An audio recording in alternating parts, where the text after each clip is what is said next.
Hey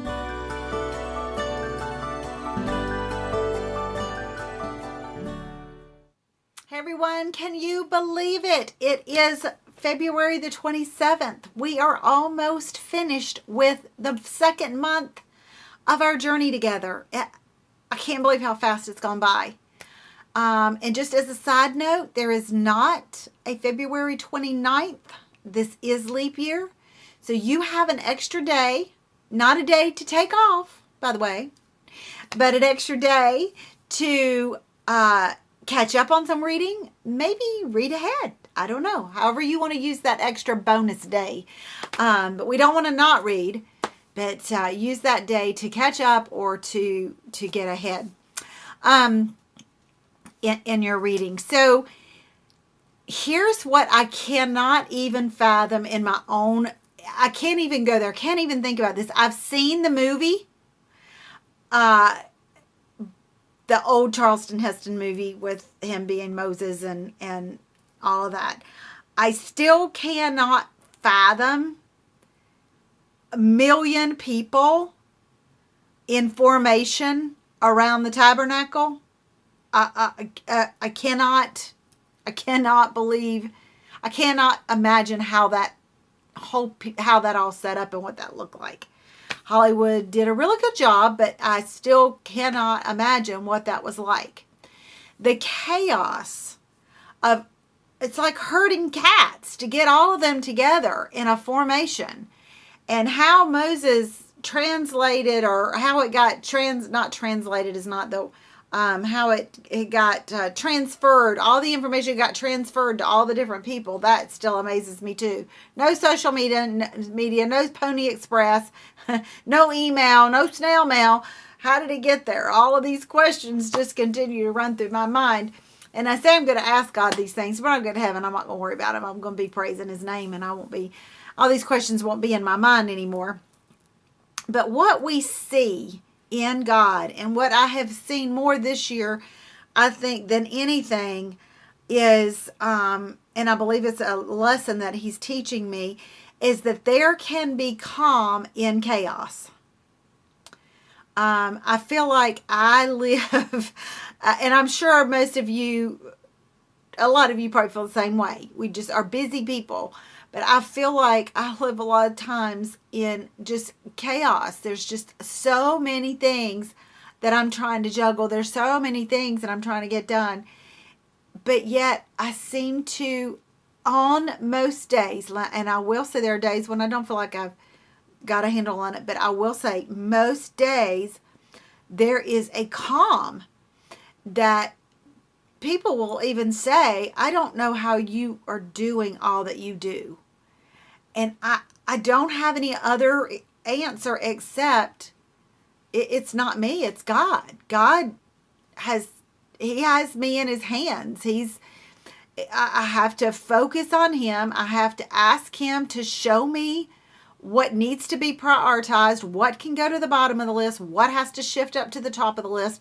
And this shifted to the top today, so how do I get the other things done that needed to get done? God is a God of order. And we see that from creation all the way to the ark, to the exodus of the people, to the building of the tabernacle and all its elements.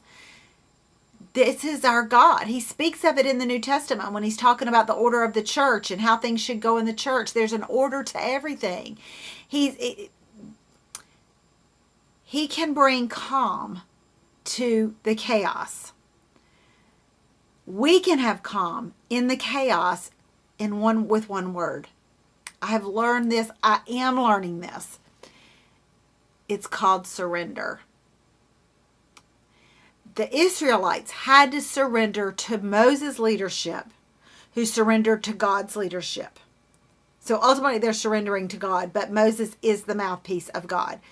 So they had to trust something. All of these people had to trust something so much bigger than them. In an orderly fashion, this is how they moved. Amazing to me. Chaos in calm because of surrender. Disorder becomes order because of surrender. And when we use this idea of surrender as a verb, it means to give oneself up as unto the power of another, submit or yield. That's dictionary.com. That's not Hebrew. Strong's Strong's lexicon. That means just yielding to the power of another person. When we do that, there is chaos. There's calm in chaos, and there's order in what seems to be no order, a disorder. And it's only when we surrender that we can experience that. And for me, it had to be over a period of time. It isn't something now in the moment. I have that, you know what I'm saying here, because I've said it before, that bank of faith, of experience that I can pull out and say, okay, he got me through that. He got me through that. I'm gonna make a withdrawal. I've deposited all these acts of faithfulness in my bank. I need to withdraw and this, and I need to put this before him and remind him and remind myself, you were faithful during this. Okay? So it's taken me a long time to get here. I am a slow learner. Some of you may learn lessons quicker than me. I was not an unruly child, but I was a very busy and active child. And I don't mean that in the synonym of rude and ugly and didn't listen. I did listen. But it took a few more punishments to teach me a lesson than it did my brother. You see what I'm saying? I feel like I'm that same way with God. I feel like I have to hear something over and over again, or I have to experience the consequence of something several times before it finally sticks. It's his stubborn love, and it is his lavish love. It is the outpouring of his grace on me.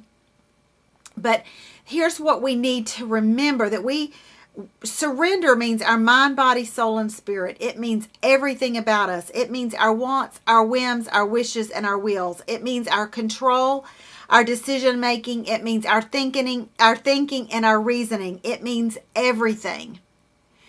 And the ultimate act of that we see and witness, that we can see, we didn't witness it, but many did, that we can see and read about, is the surrender of of Christ on the cross with his arms open wide.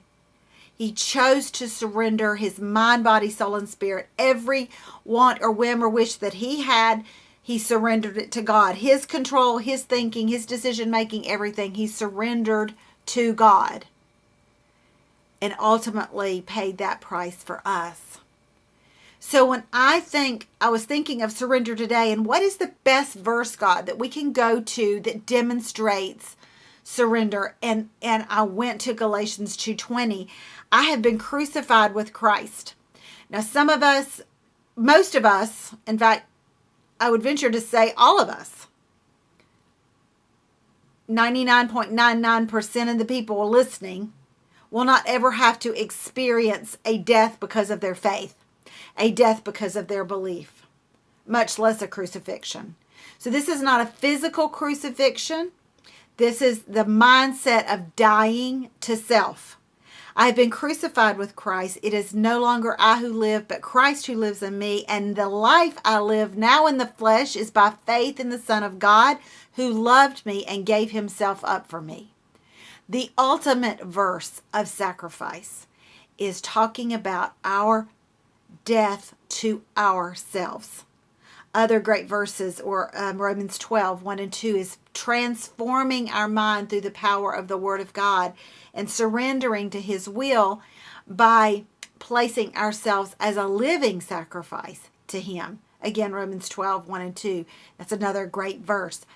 But Louis Giglio talks about it in one of my most favorite books ever, I Am Not, But I Know I Am. Welcome to the Story of God.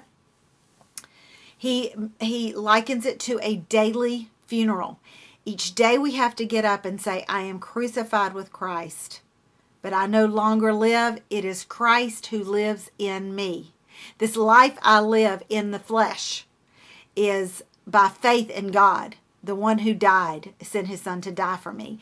We have to tell ourselves that every day. This whole situation that I'm living in right now is not about me. And when we get that right, there'll be calm in the chaos. There'll be order in the disorder, because that is God's way, is to bring calm in the chaos and to bring order in the disorder.